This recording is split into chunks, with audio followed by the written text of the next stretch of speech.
xukuumadda Somaliland iyo maamulka Khaatumo waxay maanta si rasmi ah u kala saxiixdeen qodobo lagu xasilinayo ammaanka iyo waliba nabad ku wada noolaanshiyaha beelaha Somaliland ee gobolada bariga gaar ahaan sidii loo wada shaqeyn lahaa dhinacyada waxbarashada caafimaadka amniga iyo dhaqaale kobcinta deegaanada bariga Somaliland madaxweynaha Somaliland mudane Axmed Maxamed Maxamuud Silaayo iyo hogaamiyaha maamulka Khaatumo Professor Ali Khaliif Galeyd ayaa si rasmi ah heshiiskaasi u kala saxiixday qodobada ka soo baxay heshiiska waxa ka akhriyay wasiirka wasaaradda arrimaha dibadda ee Somaliland mudane Dr. Sacad Cali Shire waxa uu faahfaahiyay qodobada lagu heshiiyay waxa weeye xukunku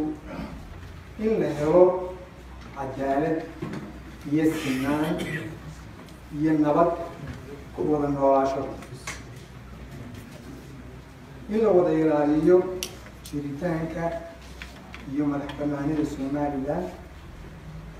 in khilaaf kasta oo jira lagu dhameeyo wada hadal iyo jid nabadeed in la adkeeyo midnimada iyo nabad ku wada noolaanshaha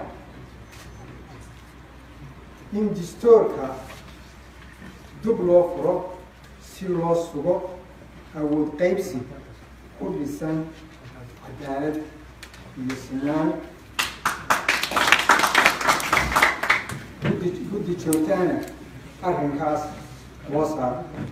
heshiiska ay wada saxiixdeen maamulka Khaatumo iyo xukuumadda Somaliland ee sida rasmiga ah u dhaqan gelinaya in maamulka Khaatumo uu ka tirsan yahay Somaliland ayaa waxa uu ku soo beegmaya xilli xukuumadda madaxweyne Axmed Silaayo ay u hadhay muddo cayiman walow la filayo in maalinimada bariga uu guud ahaanba dalka ka bilaamo ololaha rasmiga ah ee xisbiyadu ugu tartamayaan hanashada shacabka iyo waliba hanashada kursiga talada dalka ugu sareeya ee madaxweynenimo